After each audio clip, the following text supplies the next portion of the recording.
Hello everyone. So in this video I'm going to show you some questions which we have asked in quiz 3, and the topic for this quiz was load flow analysis. So let's see what were the questions, and then let's see whether we can solve these questions. So I'll begin with the first question. So here is the set of 4 questions that you can see on your screen. So let's begin by looking at the first question. So you can also go to the first question. You can pause the video and you can try to attempt the answer, and I will start answering this question right away. So the first question for 15 marks: if n represents total number of buses in a power system. So let me write the question here. So n represents total number of buses in a power system.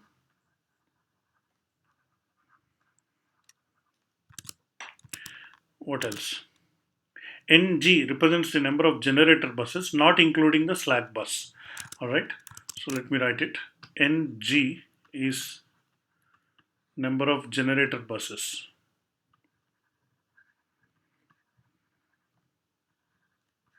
So not including slack bus. So typically slack bus will be a generator bus. That means at slack bus you have a generator. So that is not counted here. All right. What next? And NL represents the number of load buses. All right. NL is number of load buses.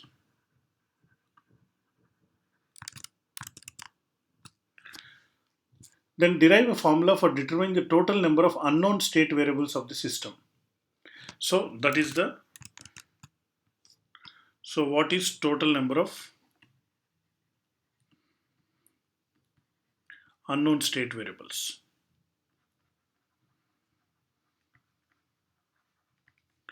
So as far as power systems is concerned, the term state variable is defined for voltage magnitude,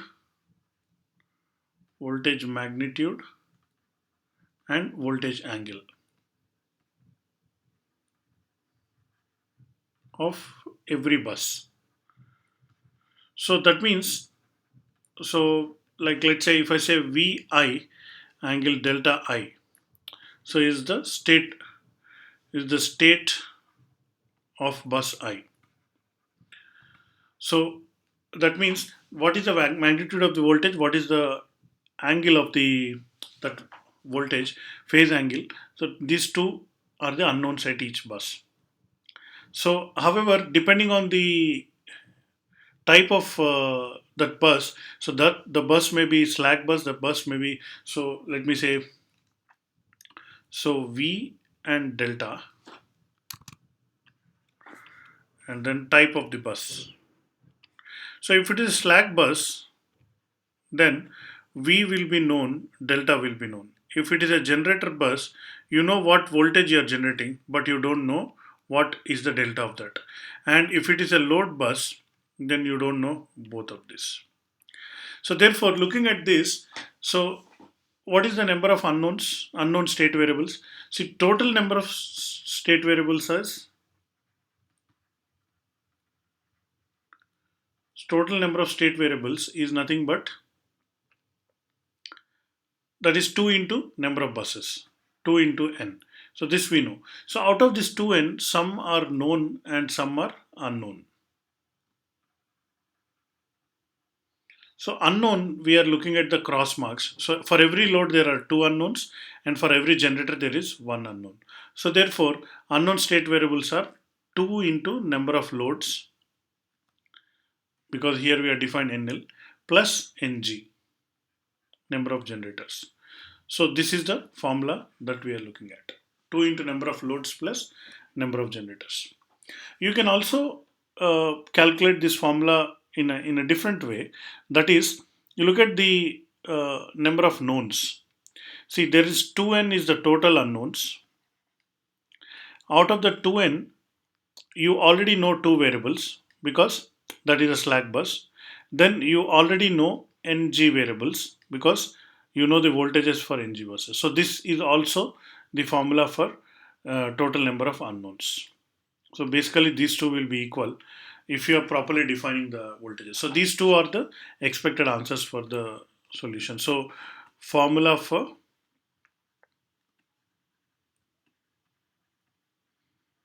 unknown state variables is nothing but these two. So 2n minus 2 minus ng, this is one, or 2nl plus ng is another one. So these two are equal.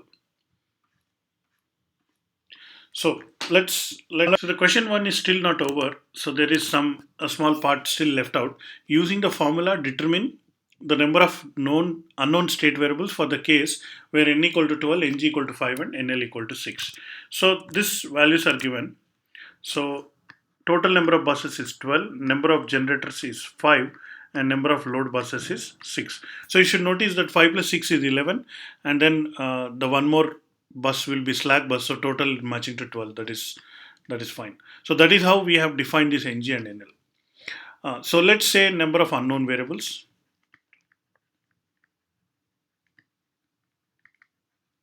So let's use the first one. So 2 into 12 minus 2 minus 5. So that is 24 minus 2 is 22. 22 minus 5 is 17. Okay. So let's look at this second formula, that is 2 into NL. So that is 2 into 6 plus 5. So this is 12 plus 5, that is also 17. So this is how it is there. Now, this is the final solution for the first question, but then you might get a doubt, what if generator and load both are at a bus? Then what? So consider this, there is a bus, there is a generator here, and then there is a load at that bus. Will it become a generator bus or will it become a load bus? Now one thought that might come to you is, how much are you generating and how much is, so let's say you're generating somewhere like 20 kilowatts here, and then the load is 25 kilowatts. So the load is more, therefore it's a load bus. On the other hand, if it was only 15 kilowatts, the generator is more, therefore it's a generator bus. So that logic is wrong. So even though there is so what is the correct logic is, this is nothing but generator bus. Even when generator is less, let's say I'm generating only 2 kilowatts and the load is 10 kilowatts, still it is considered as counted as a generator bus. You should not count it as a load bus. And the reason is, whenever you have a generator, what are the controls on the generator? I can control the input power, that is PG, how much power I am generating, that is 2 kilowatt. This I can control, and I can control the voltage of this bus. So how much voltage am I generating, depending on the excitation that I give to the generator. So what are the known values? So known values are voltage magnitude and the power. Now for the load also you know the power. So net power demand you know. So in this case the net power is minus 18 kilowatts. So therefore P is known and V is known. So therefore it's a PV bus. So therefore it's a generator bus. So if both generator and load are there, count it as a generator bus. What if only load is there? Then count it as a load bus, of course. And only generator is there, so this is generator bus. Only load is there, this is a load bus. What if there are multiple loads? Of course, again the logic is same. You just add all the P's and all the Q's algebraically, and that will be your total. So when I'm writing here, so that all things are considered and written here like this. All right, so enough of first question. Let's look at the second question and see what is the solution there. So I'm opening a fresh page. So question 2. So let me write it here. Question 2 answer.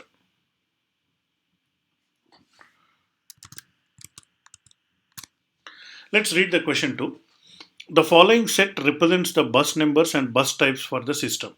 So S is a set. So 1, 2, 3. So there are 12 buses, and 1 is a generator bus. So G represents generator bus, L represents load bus, and S represents the slack bus.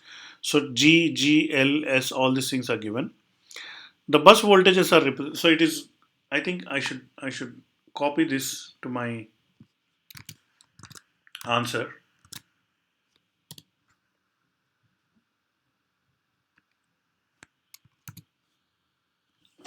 So I think I'll slightly reduce the font.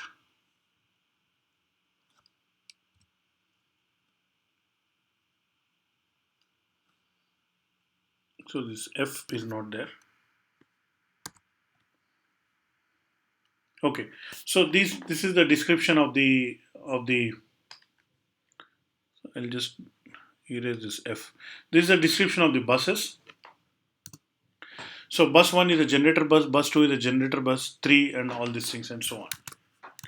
So G represents generator bus, L represents load bus, S represents slack bus. The bus voltages are represented as VI and delta I, where I subscript denotes the bus number. For the above system, list out the following: known state variables and unknown state variables. Oh, that is easy. So you know state variables are nothing but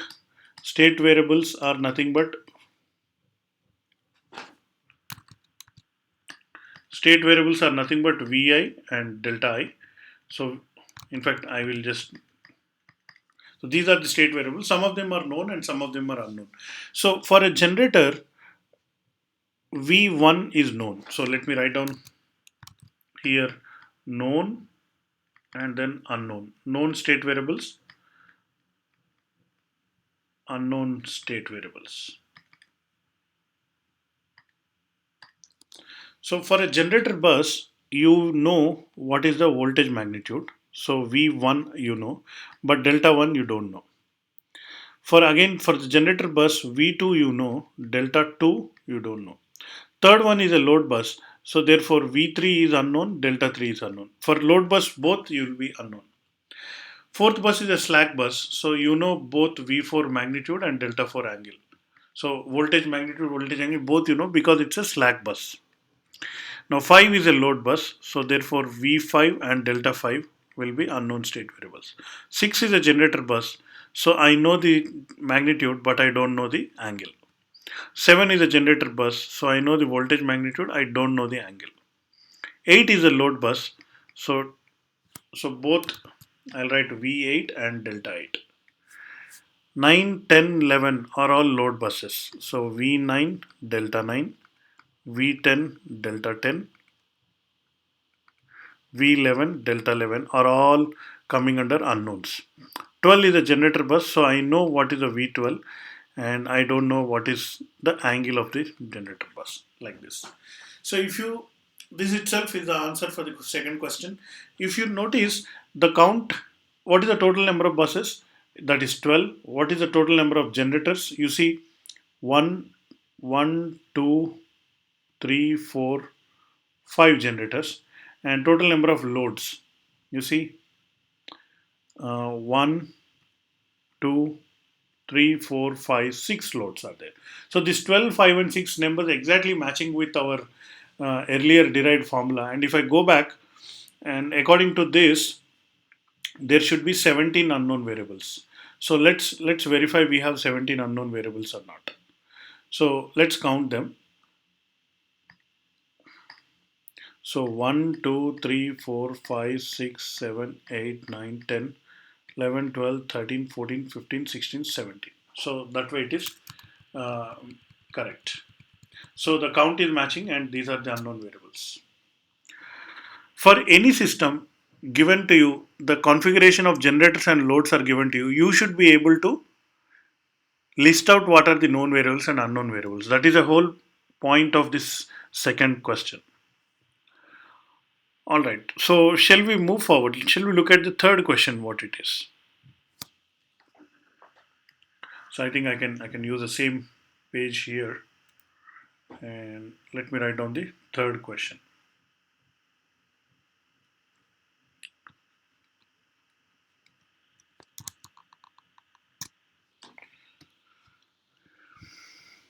A 3-bus system has following line data. Line 1, 2 with impedance of J0.05 and line 2, 3 with impedance of J0.1. The generator, so it's a 3-bus system. The generator at bus 1 generates active power of 0.8 while maintaining the voltage magnitude of 1.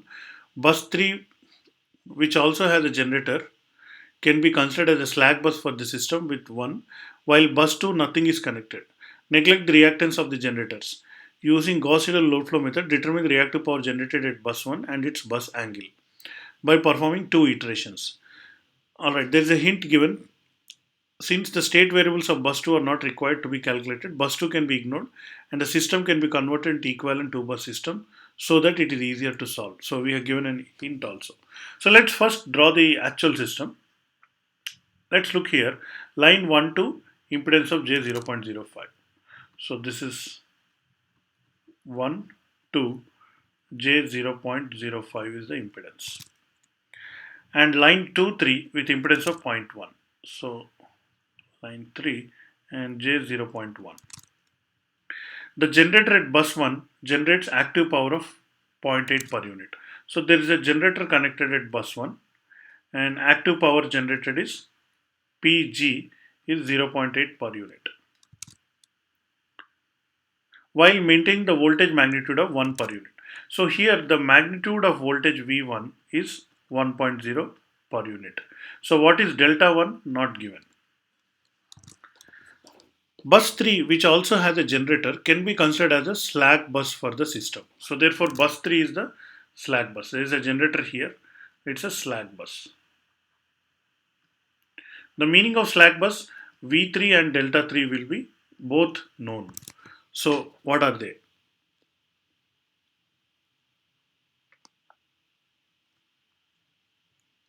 Can be considered a slack bus system with voltage of 0 degree per unit. So the voltage is 1 and the angle is 0 degrees. So these two state variables are given. So what are the unknown state variables? Delta 1 is unknown and V2 is unknown and delta 2 is unknown. These three are the unknown state variables. But then at 2, what is connected at 2? While at bus 2, nothing is connected. Neglect the reactance of the generators.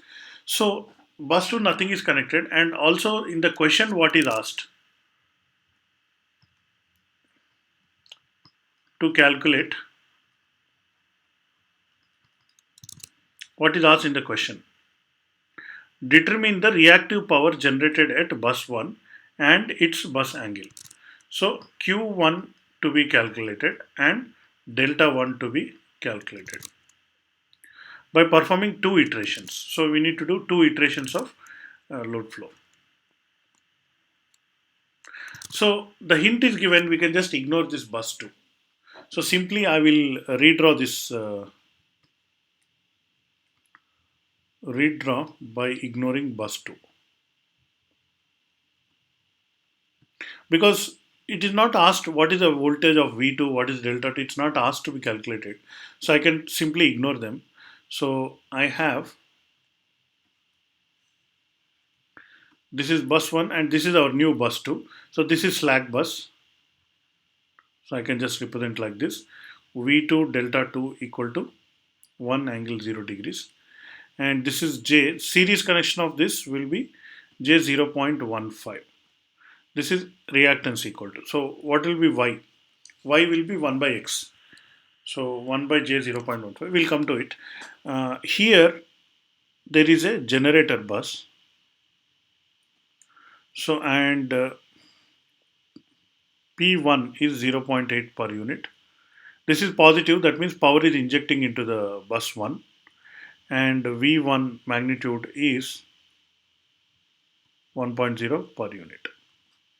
Alright, so determine Q1.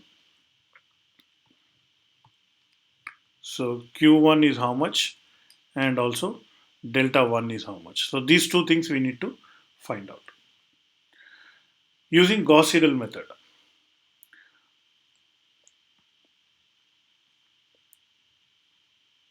Now, before going to further with this problem, actually I can directly write the formula and then solve this problem.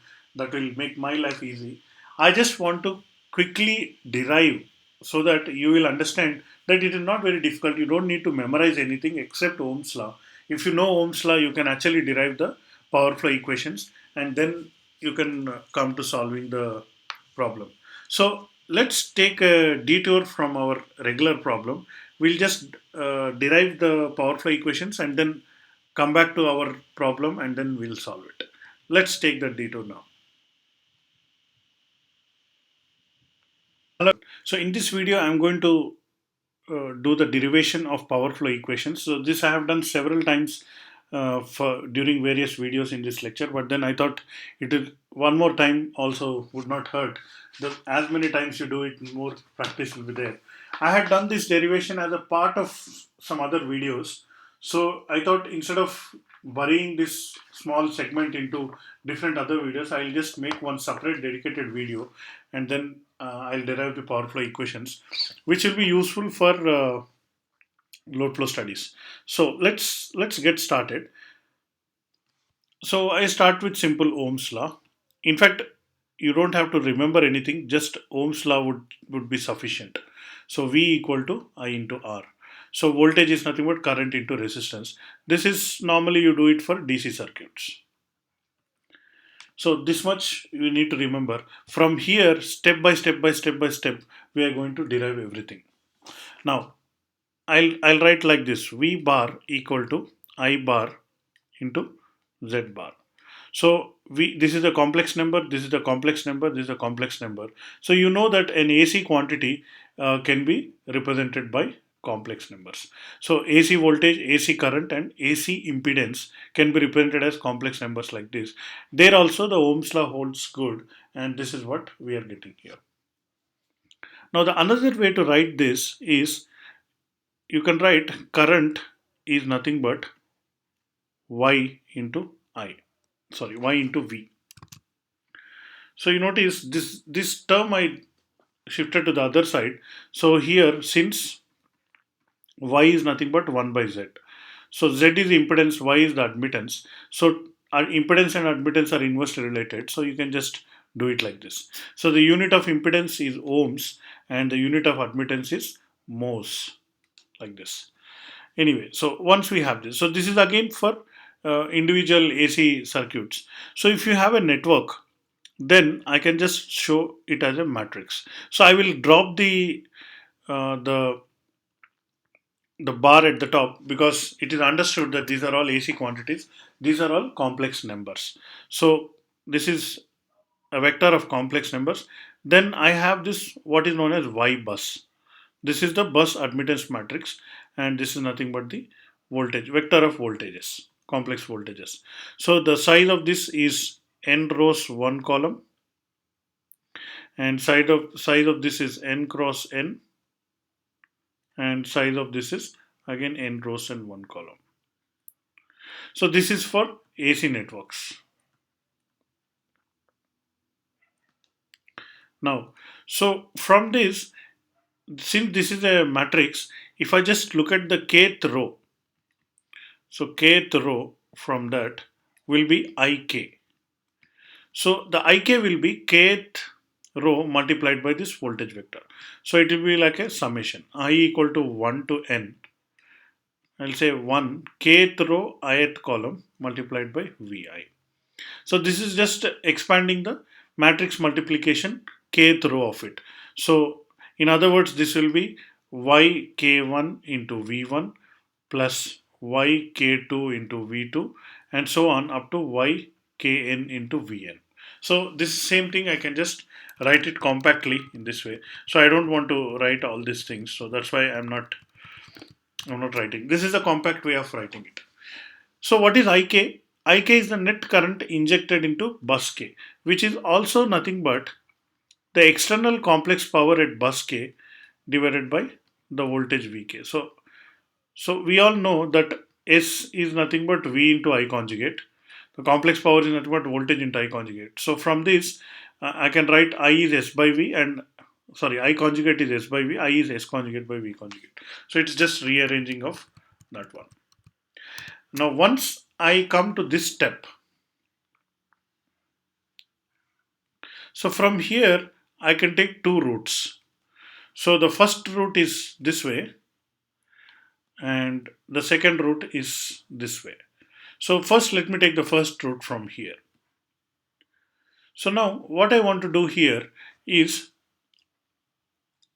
simply expand what is there on the left side and then equate it to the right side. So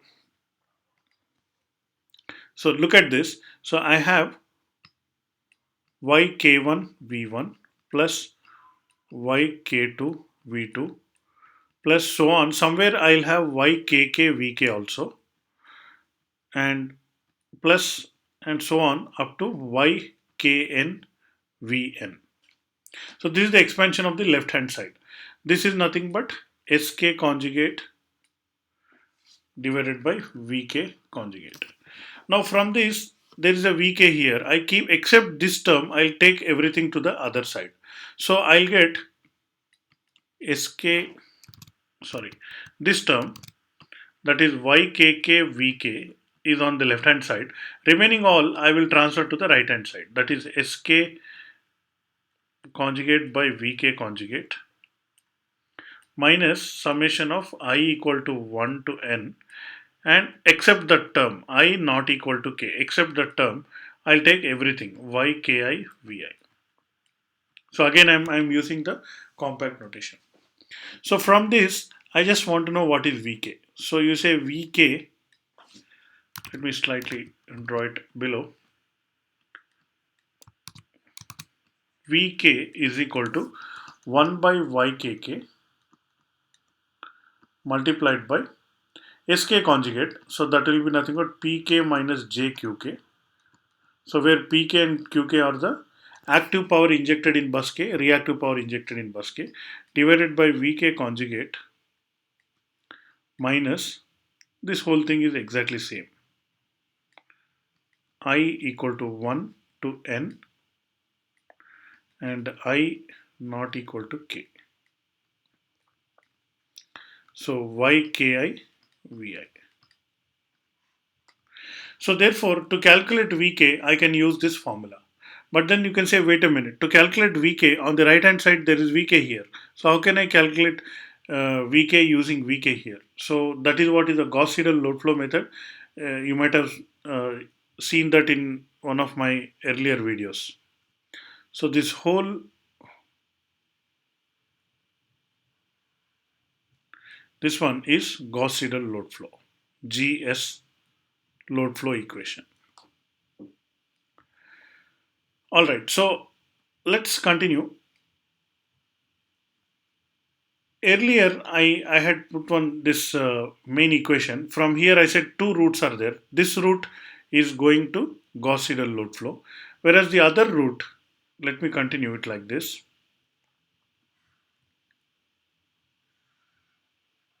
Now I want to do the derivation of the in another way, again deriving from the same thing. So now what I want to do is multiply both sides with vk conjugate. So this vk conjugate in denominator will get cancelled out. So let me actually get this.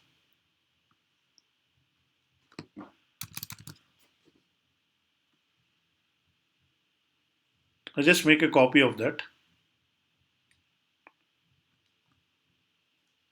So, and let me just take out this box. So unboxing the equation.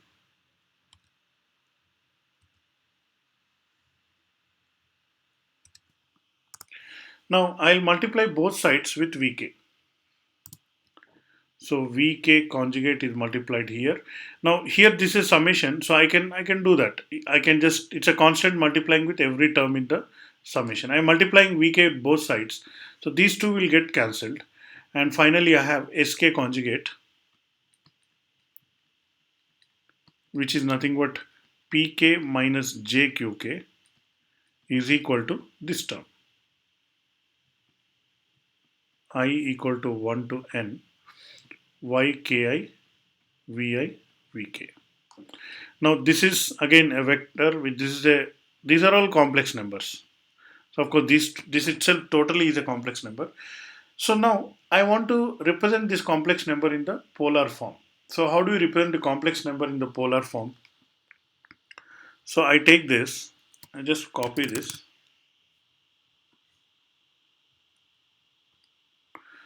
Now I'll just, in the polar form, what we do, if you have three, we multiply their magnitudes. So I'll just delete the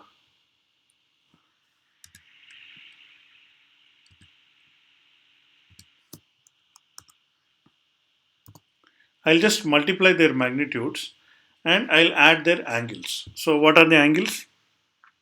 Angle of yki let us denote as theta ki.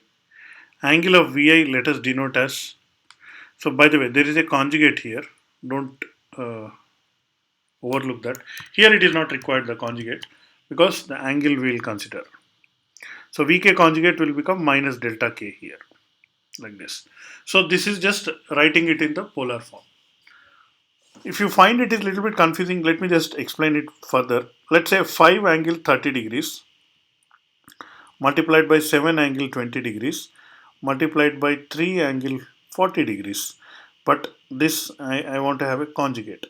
So what do you do here? If there are three polar numbers you want to multiply, what do you do?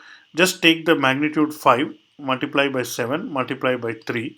The magnitudes are multiplied and the angles are added. So 30 plus 20. Here, since the conjugate is there, I'll have a minus 40 degrees. So this is what you do for the same thing. I'm just doing it in the form of symbols here. So there's nothing complicated there. Now, on the right hand side is the polar form, on the left hand side is the rectangular form. So I can actually separate it out and write real and imaginary components. So how to get the rectangular form of this? So simply the magnitude and cos of the angle will be the real component. Magnitude and the sine of the angle will be the imaginary component. So therefore, I can just separate it and then write pk is equal to, the summation will still hold, I equal to 1 to n. See yki, vi, vk. So once I write this, I should be very careful. These are not vectors, these are scalars. These are just simple numbers, they real numbers, they are not complex. Then cos of this angle, theta ki plus delta I minus delta k. So this is one equation. Now what is qk? So the minus sign which is here, I just send it to the other side. So minus I equal to 1 to n. This magnitude will be same. Instead of cos, I will get sine. Theta ki plus delta I minus delta k. So you might ask what happened to the j. So j, because since anyway I am writing separately the reactive part and active part and reactive part, I don't require j. So in the end, I have this equation.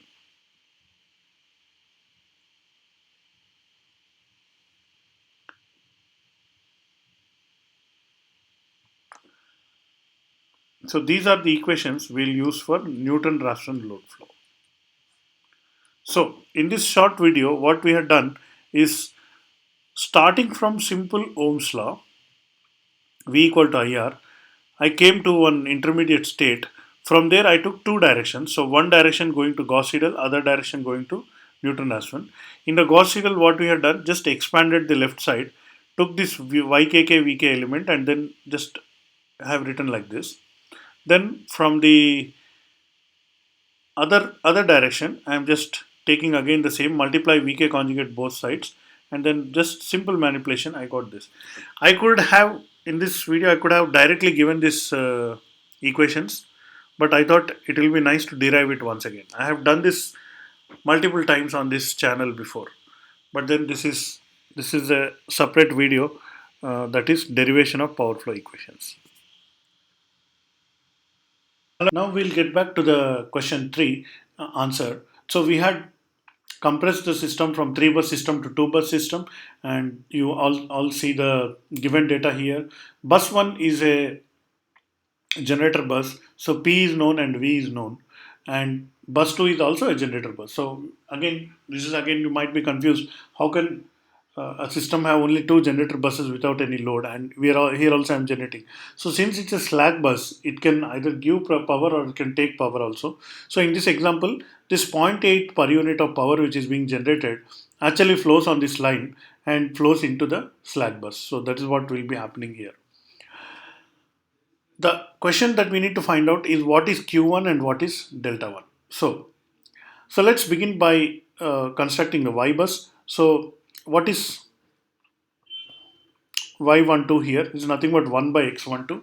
So let me just calculate that. 1 by 0.15, it is 6.6667. So minus j 6.67 is what I'll write it here. So this is y12 between bus 1 and 2. So therefore I'll get the y bus. So y bus will be, it's a two bus system. So off diagonal element first I'll write it. And then coming to diagonal element, this will be minus j 6.67 and this will be minus j 6.67. So I can write it in the polar form also. So 6.676 at an angle of minus 90 degrees or minus pi by 2, and 6.67 at an angle of pi by 2. So this is in radians. Again 6.67 at an angle of pi by 2 and 6.67 at an angle of minus pi by 2. So just I'm writing the same y bus in polar form. This is in rectangular form. Okay, now coming to this, I would like to determine delta 1, but I want to use Gauss-Seidel load flow method. So I'll have to write the equation for V1. But these are equations. But in the equation of V1, so I have just above I have written these equations. So these are the three power flow equations that we derived. The first two are prominently used in Newton-Raphson, whereas the last one is used, in fact the second and third are used in the Gauss-Seidel. So in order to find V1, I require Q1, and for that Q1 formula also we require. So that is what we'll be writing here. So this one. So I'll solve the equation for Q1, then I'll solve the equation for V1, then again I'll solve the equation for Q1, and this is my iteration. So let me write the equation for Q1. So before I write the equation for Q1, let me copy the general equation. So this is the general equation.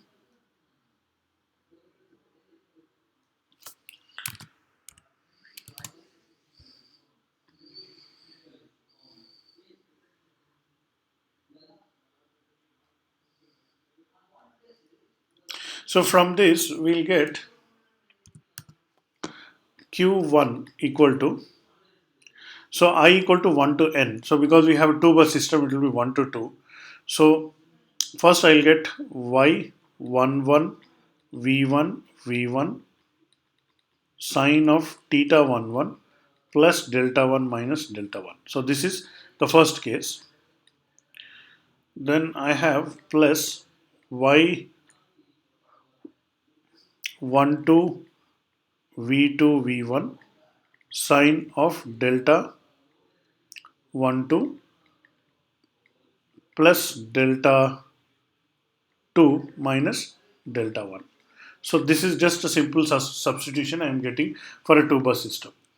Now here you can right away notice that these two things will cancel each other, or delta 1 minus delta 1, and then theta 11. So theta 11, if I go up, you notice here theta 11 is the angle of the 11 element of the y bus, so minus 90. So sine of minus pi by 2 or sine of minus 90 degrees is minus 1. So that minus will cancel the minus outside for this particular term, so it will become plus 1. So this whole thing, so I'll get y11 v1 square, and that sign it will be having a plus sign, but there's a minus sign for the other term. Now here you notice y12 v2, so y12 v2 v1. So again notice these are all magnitudes. We are not working with complex numbers in this equation. Then we have sine, then I have theta 12. So what is theta 12? That is this one, 90 degrees. So sine of 90 plus delta 2. What is delta 2? Delta 2 is 0 in our problem. Anyway, I'll just write it here, delta 2 minus delta 1. So this is the Q1 equation. Let me further simplify it. So Q1 is equal to y11. So y11 is this value, just the magnitude 6.67.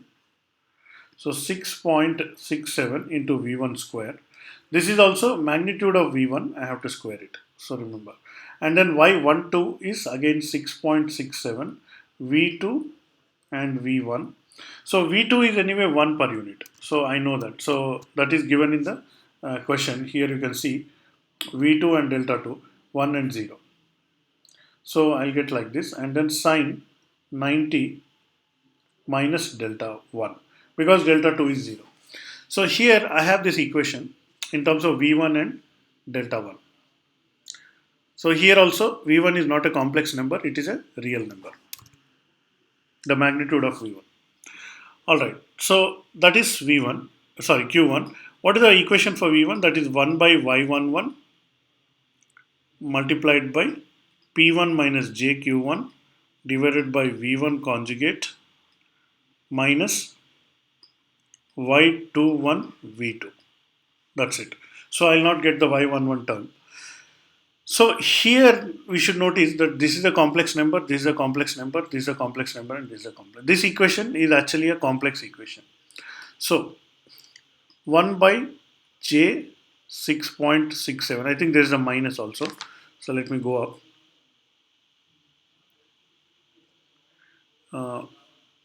Yeah, here the first element is minus J 6.67. Now this multiplied by, what is P1? P1 is the net power injected at bus 1, which is 0.8 per unit given in the question, minus JQ1. Q1 we are calculating from this equation, that we will substitute here, divided by V1 conjugate. Alright. So minus Y21. What is Y21? So second row first element, that is J 6.67. So J 6.67 multiplied by V2. V2 is always 1 per unit. So I'll just keep it like this. Now I can further simplify this. So, or I'll leave it as it is. So I have two equations now which I have to run iteratively. So this is the equation A and equation B. I have to run iteratively so that I'll be able to get the solution. So let's go to my interface, that is MATLAB interface. So I'm just creating a new program. So I'm just clearing the screen. So first I'll enter the equation A. So what is equation A? Q1 equal to 6.67 into V1. So the absolute value of V1, because V1 is a vector, so V1 square minus 6.67 into absolute value of V1 into sine of 90 is pi by 2. Pi by 2 minus D1, delta 1. So in the place of delta 1, I'll say angle of V1, like this. So let's begin by initial conditions. So initial value of V1 I will assume as 1 at an angle of 0 degrees. In fact, that's what is V1 magnitude. Okay, so I calculate Q1. Then the calculated value of Q1 will be substituted in re-evaluating what is V1. So in the second equation, so that is equation B.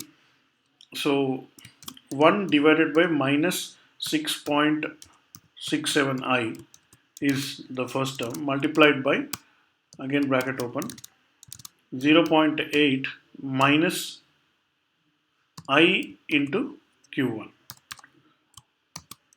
So whatever Q1 I got, I am just doing this, divided by conjugate of V1, then minus 6.67i. So this is what is the V1, and then I have to iterate it. So for m equal to 1 to 5, I am doing 5 iterations, and then I'll just end it.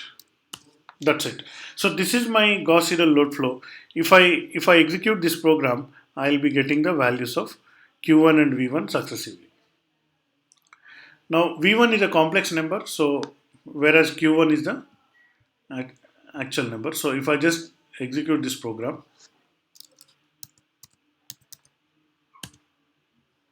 so here on the right you see we are getting the values q1 equal to 0, v1 equal to this, q1 v1 q1 v1, like this successively we are getting the values. But there is one issue. The magnitude of q1 is supposed to v1 is supposed to be maintained at 1 per unit, but here you notice it is changing. So we need to make a slight adjustment of magnitude. So v1 magnitude is supposed to be 1. So what I have to do is, after calculating v1, I'll say v1 equal to v1 multiplied by absolute value of v1 divided by, I'm sorry, multiplied by v1 magnitude divided by absolute value. So this is a factor, and this factor will scale the vector v1 such that its magnitude always remains 1. So in fact, let me leave a print statement so it will be easier to read the output. So let me print like this. Printf v1 angle delta 1 equal to percentage 2.5 float, percentage 2.5 float. So I'm just displaying both this thing, and also I will display q1 equal to percentage 2.5 float. So here the values, that is absolute value of v1 comma angle of v1, I'll convert into degrees by multiplying by 180 by pi, and then finally the q1 itself. So this will be followed by a new line.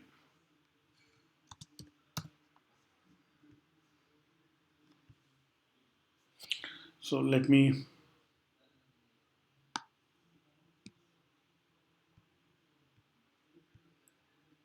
So this is the output I'm getting. So the magnitude of V1 always is maintained at 1, and the angle is 6.88 degrees, and Q1 value we are getting this one. So this way we can get the values. Now why the angle is positive? Because the power is flowing from V1 towards Q1. So this is the final answer after 5 iterations. Of course, in the exam we had asked for only 2 iterations, but then this is after 5 iterations. All right. So let me print the iteration number also.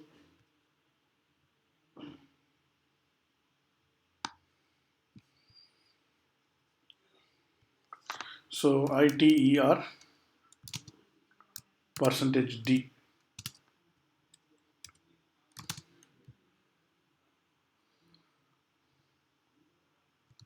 So just I'm improving the output, that's all.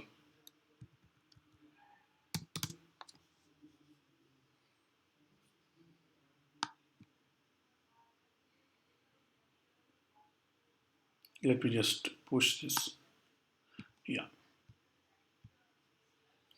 So here iteration number is also printed. So let me put the solution back here.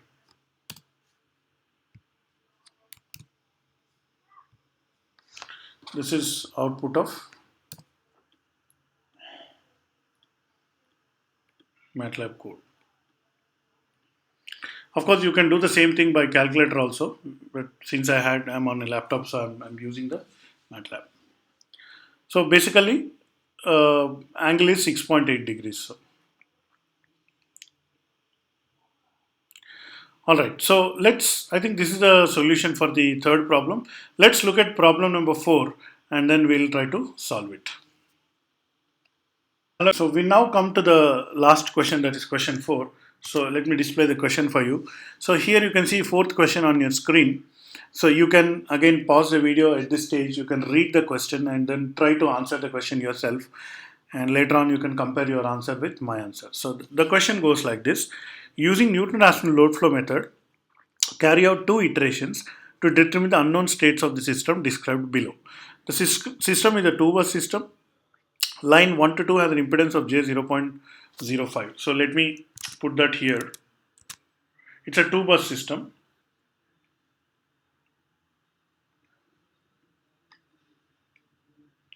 So this is bus 1 and this is bus 2. And the impedance of the line is 0.05 per unit. So right away, y12 I can write it, that is 1 by j, so minus j20 per unit. Since it's a two bus system, I can also form the y bus here. So this will be j20 minus j20, and this will be j20 and minus j20. So if I want to write it separately, like this will be 20 angle minus pi by 2 will be 20 angle pi by 2, 20 angle pi by 2, and 20 angle minus pi by 2. I am just writing in polar form also. Alright, let's get back to the question. Two bus system, line 1 2 has the impedance of 0.15.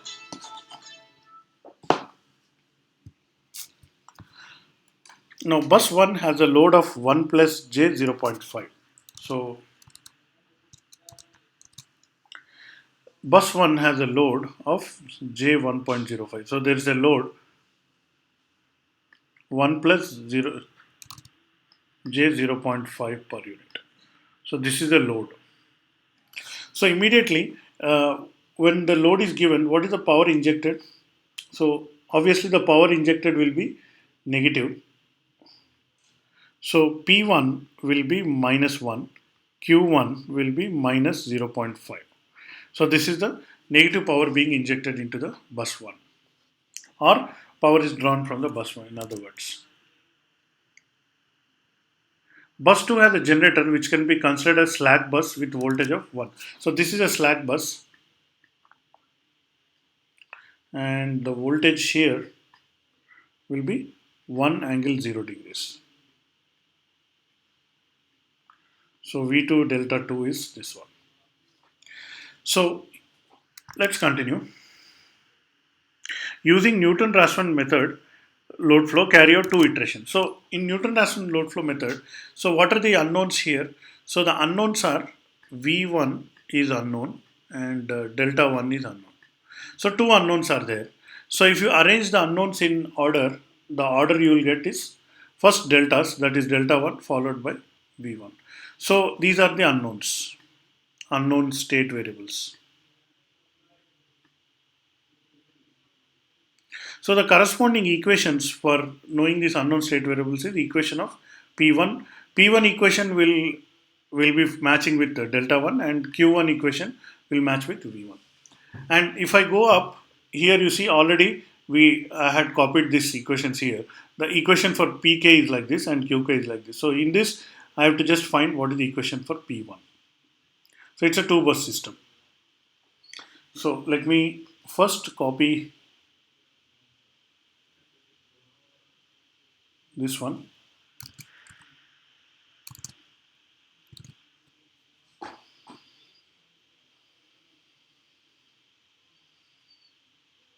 So let me write based on this what is P1. So it is summation symbol I equal to 1 to n. So in our case 1 to 2. So I is 1. So y11 v1 v1. This is all magnitudes. Then cos of theta 1 1 plus delta 1 minus delta 1, like this.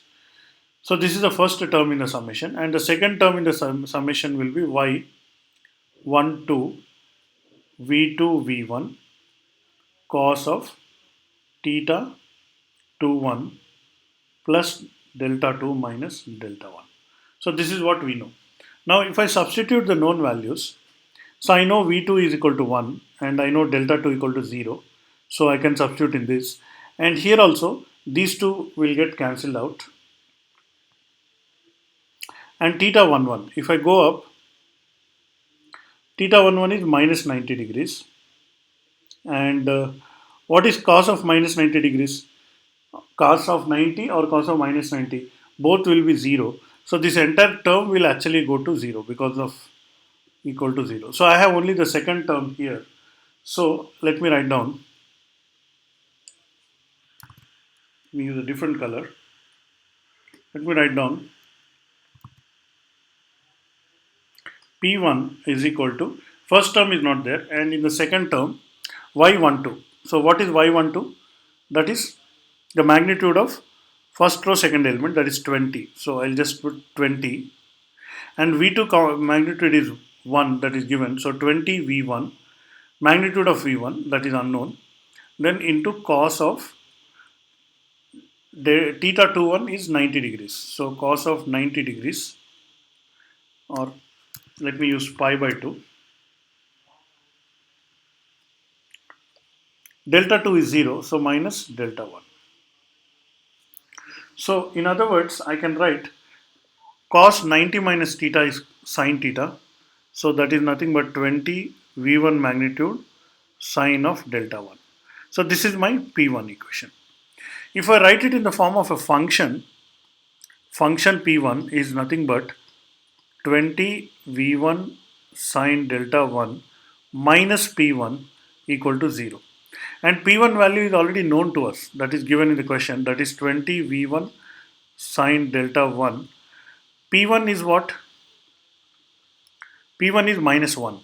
So minus of minus 1, it will become plus 1 equal to 0. So this is my first function. So let's denote it as A. Now let's write the second function, that is, I'll get my second equation here.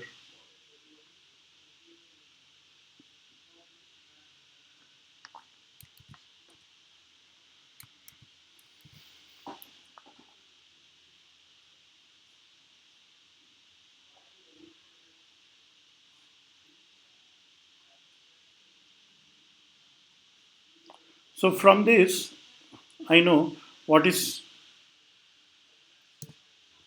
Q1. So in fact, Q1 will be actually exactly same as this one. Y11 V1 V1 magnitude. Then it will be sine of theta 11 minus delta 1, sorry, plus delta 1 minus delta 1. Then again minus sign Y12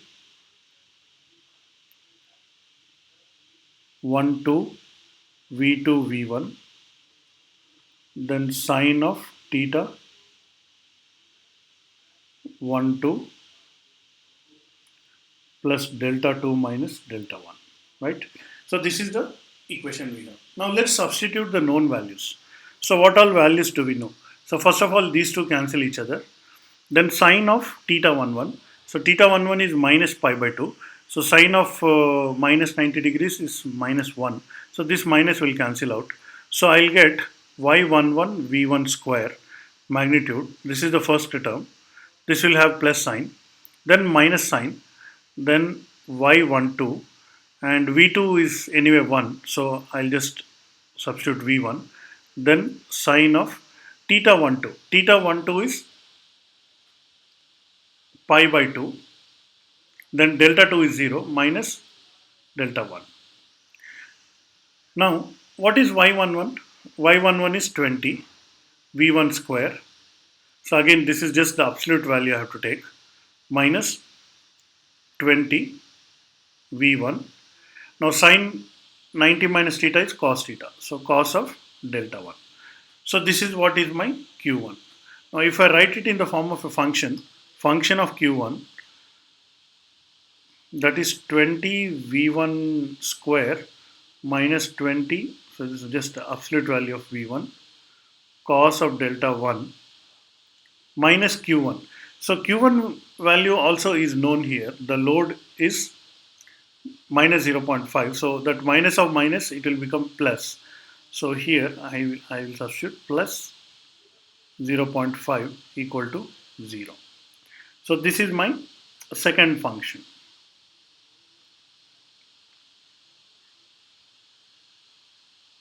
Let's call this equation B. So this is my equation A. So let me gather these two equations together.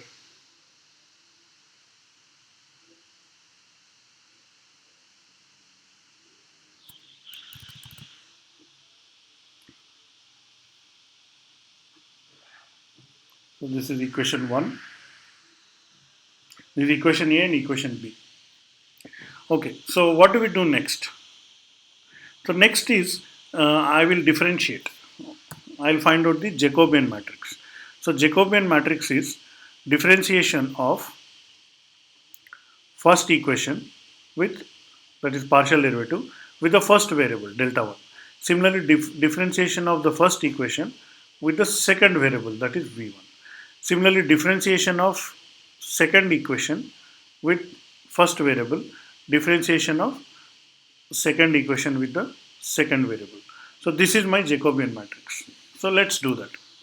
So here it is there. If I differentiate it with respect to delta 1, what do I get? So 20v1 will be outside, 20v1 will be as it is. Sine of delta 1, differentiation. Differentiation of sine is cos. That's it. Cos of delta 1. And differentiation of 1 is 0. So this is the first element. Now again differentiate this with respect to v1. So if I differentiate this, so v1 multiplied by this we have. So I'll get 20 sine of delta 1. That's all. And this is 1. The differentiation of 1 is 0 anyway.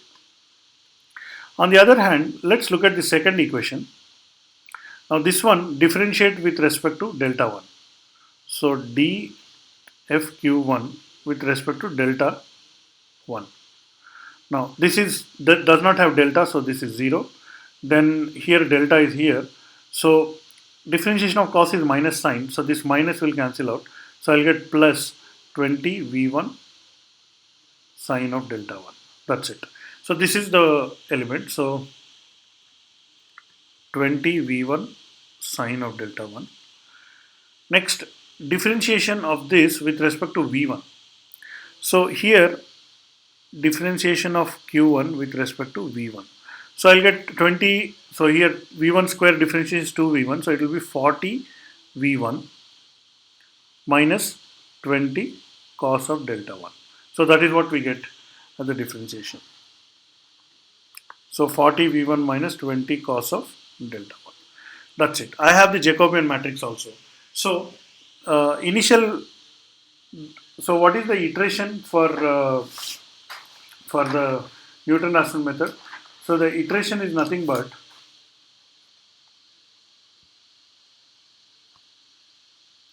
so delta nu or delta 1 v1 new equal to delta 1 v1 old minus Jacobian inverse into function of p1 function of q1. So this is what we have to implement in MATLAB. So by doing this we'll be able to get it. So let's go to my MATLAB interface. I open a new file. I'm opening a new file. So here, so let's initialize. So delta 1 equal to 0, v1 equal to 1. So this is how I'm just initializing my algorithm. So delta 1 v1 I have the old values. Now what is the Jacobian matrix? So let me define Jacobian matrix as 20 v1 cos of delta 1. So 20 into v1 into cos of delta 1. 20 sine delta 1. So the next element is 20 into sine of delta 1. And in the second row, 20 v1 sine delta 1. 20 into v1 into sine of delta 1. And then 40 v1 minus 20 into cos of delta 1.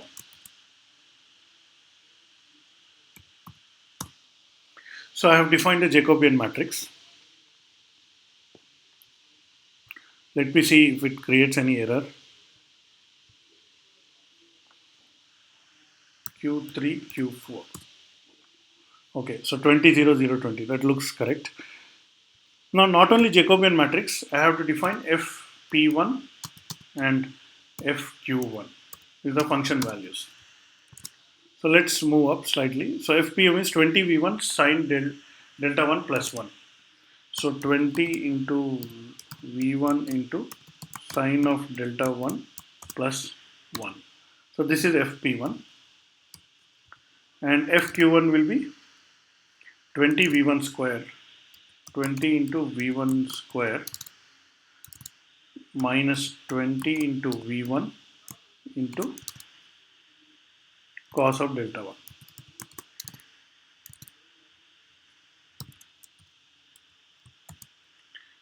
plus 0.5. So this is the value. So let me just run it once again.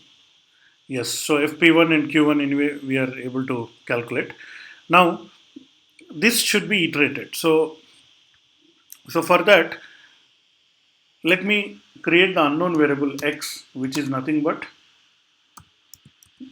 delta 1 in the second row v1. So I'm creating a vector. Then that vector x equal to x minus inverse of Jacobian multiplied by another vector, that is fp1 fq1. That's it. So now these equations I will run it in a for loop. For m equal to 1 to 5, 5 iterations I am running, and then I will just say enter. By the way, once the x is updated, so I have to update the variables.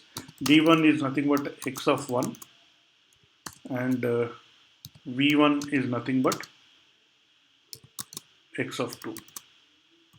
And here let us print the results. Printf. So the iteration number,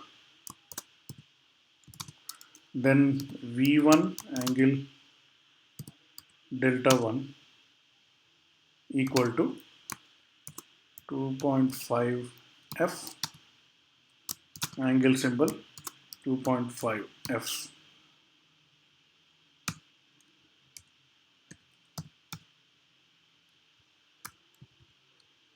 So iteration number is m, and v1 magnitude is v1, and then angle delta 1 is d1 into 180 by pi. I'm just, for display purpose, I'm just converting it into degrees. So if everything is correct, this code should run and we should be able to get the solution. So let's see how it runs.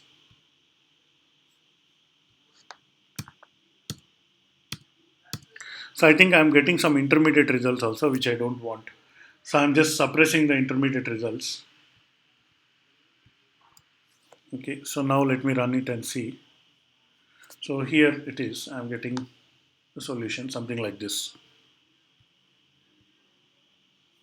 So in the first iteration, v1 delta 1 is 0.975 minus 2.86. Second iteration, slightly improved. Third iteration, fourth iteration, and finally, I'm getting the answer like this. So after running the MATLAB code, so here is the final solution. So let me copy this here.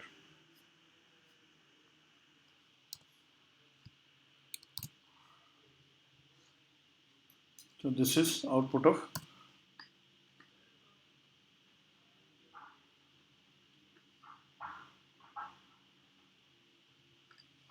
Okay, so with this we'll end this video. So there are 4 questions in this, and one by one we solved all the 4 questions, and I hope you can read these questions once again. You try this yourself and practice it. Even there's a bit of coding, so you can try that and learn something from this. Thank you.